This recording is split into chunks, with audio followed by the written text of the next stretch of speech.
Staatsverschuldung. Ein Wort, das wir ständig hören. Regierungen geben Geld aus, das sie nicht haben. Aber hast du dich je gefragt, woher diese Idee eigentlich kommt? Die Fähigkeit, sich riesige Summen zu leihen, hat Imperien aufgebaut, Kriege entschieden und die moderne Welt geformt. Doch die Ursprünge dieser mächtigen Finanzwaffe liegen nicht in modernen Hauptstädten, sondern in den überfüllten Gassen einer mittelalterlichen Seerepublik, die ums Überleben kämpfte. Dies ist die Geschichte der Staatsanleihe, eine Erfindung aus der Not heraus, die die Spielregeln der Macht für immer veränderte.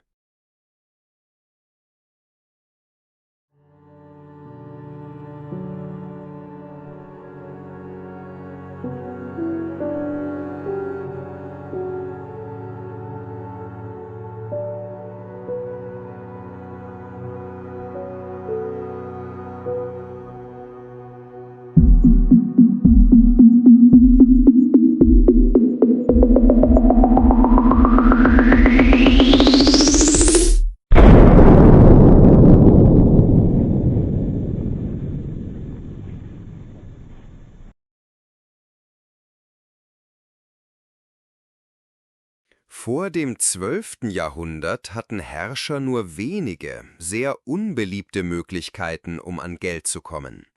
Die erste und direkteste Methode: Steuern. Doch die Steuereinnahmen waren langsam und unvorhersehbar. Wenn ein Krieg ausbrach, brauchte man sofort Geld, nicht erst in ein paar Monaten. Eine weitere Option war die Enteignung oder Plünderung. Effektiv, aber es schuf Feinde und zerstörte die eigene wirtschaftliche Basis. Und dann gab es Kredite von reichen Händlern oder Bankiersfamilien. Doch diese waren extrem teuer und oft mit politischen Bedingungen verknüpft, die die Macht des Herrschers untergruben. Vor allem die italienischen Stadtstaaten wie Venedig, Genua und Florenz standen vor einem Dauerproblem. Sie führten ständig Kriege gegeneinander und gegen externe Mächte. Die alten Methoden reichten nicht mehr aus. Sie brauchten eine Revolution in der Finanzwelt, um zu überleben. Und Venedig fand die Lösung. Gegen 1172, während eines kostspieligen Krieges, griff die Republik Venedig zu einer radikalen Maßnahme. Anstatt die Steuern drastisch zu erhöhen, zwang sie ihre wohlhabenden Bürger, dem Staat Geld zu leihen.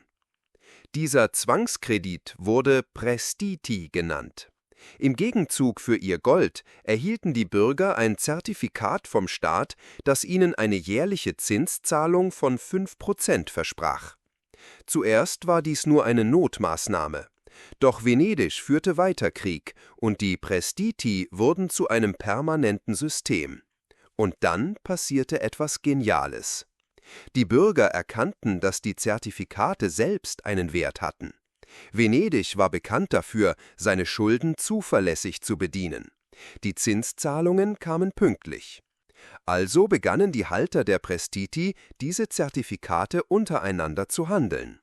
Ein Bürger, der dringend Bargeld brauchte, konnte sein Zertifikat an einen anderen verkaufen. Ein Sekundärmarkt für Staatsschulden war geboren. Der Wert der Anleihen stieg und fiel, je nach Kriegslage und Vertrauen in den Staat. Dies war eine finanzielle Revolution. Venedig konnte sich nun langfristig und zu relativ günstigen Konditionen finanzieren. Diese finanzielle Überlegenheit war ein Schlüssel zu seiner jahrhundertelangen Dominanz im Mittelmeer. Das italienische Modell war brillant, aber noch an einzelne, reiche Bürger gebunden. Der nächste große Schritt fand Ende des 17. Jahrhunderts in England statt. England befand sich im Krieg mit dem mächtigen Frankreich. Ein extrem teurer Konflikt. Der König brauchte dringend eine verlässliche Geldquelle.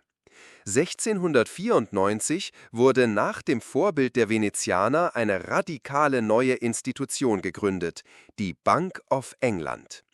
Ihre primäre Aufgabe war es, die Schulden der Regierung zu verwalten. Sie gab Anleihen aus, nicht nur an einige reiche Händler, sondern an die breite Öffentlichkeit. Dies schuf einen liquiden, permanenten Markt. Jeder konnte dem Staat Geld leihen und darauf vertrauen, dass eine unabhängige Institution die Zinsen zahlt. Dieses Vertrauen war der entscheidende Faktor. Es erlaubte Großbritannien, sich für seine Kriege und den Ausbau seines Imperiums Geld zu leihen, in einem Ausmaß, von dem sein Rivale Frankreich nur träumen konnte. Die Staatsanleihe war nun kein Notbehelf mehr, sondern das Fundament des modernen Nationalstaats. Heute werden Staatsanleihen natürlich nicht mehr nur für Kriege genutzt. Regierungen finanzieren damit alles, von Autobahnen und Brücken, über Schulen und Universitäten, bis hin zu wegweisender wissenschaftlicher Forschung.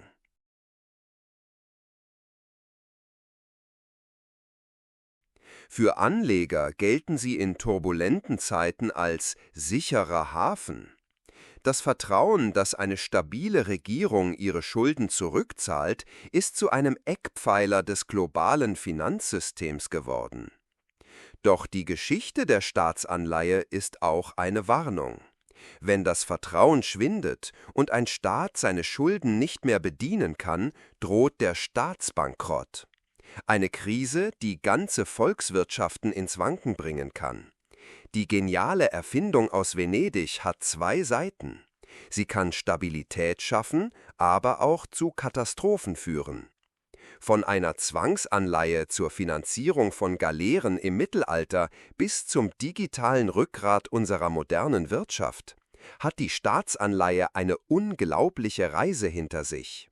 Eine einfache Idee, die die Welt regiert.